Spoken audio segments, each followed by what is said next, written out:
Break के बाद एक बार फिर आपका स्वागत है। आप देख रहे हैं तालिबान की आतंक कथा। काबुल में राष्ट्रपति भवन से एक हैरान करने वाली तस्वीर आई है। तालिबान का एक हथियारबंद कमांडर अपने ग्रुप के साथ राष्ट्रपति की मेज तक पहुंचा और वहां प्रेस कॉन्फ्रेंस की।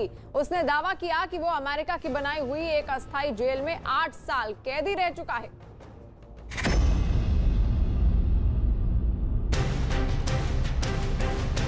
ये कोई आम मंजर नहीं बल्कि अफगानिस्तान में तालिबान राज और उसके खौफ की वापसी की तस्वीर है।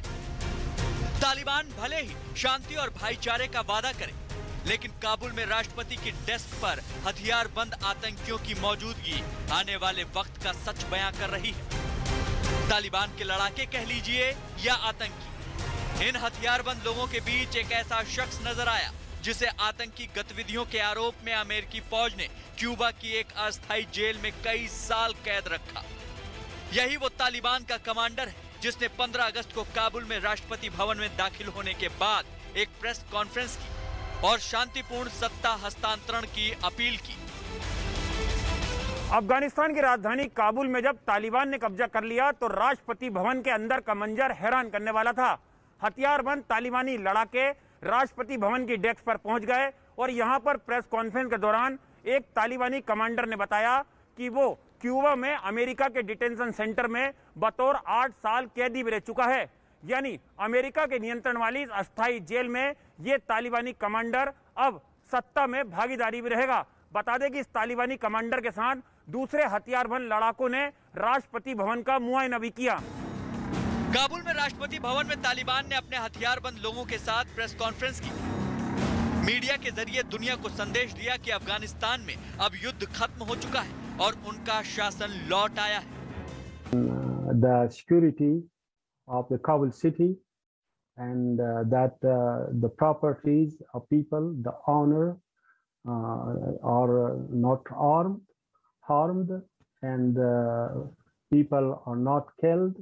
It is important for us to take all the necessary measure for the security of people. So that we are doing right now. दरअसल क्यूबा में ग्वांतानामो तट के पास अमेरिका ने एक अस्थायी जेल बनाई थी। सितंबर 2001 में अमेरिका के वर्ल्ड ट्रेड सेंटर पर अलकायदा के हमले के बाद अमेरिकी फौजें आतंकियों को अफगानिस्तान में तलाश रही थी। उस दौरान ज्यादातर संदिग्ध आतंकियों को क्यूबा में बनाए गए उसी सेंटर में बिना ट्रायल के कैद कर लिया जाता था। उसी अस्थायी जेल में रह चुके तालिबानी कमांडर ने राष्ट्रपति भवन में प्रेस कॉन्फ्रेंस की।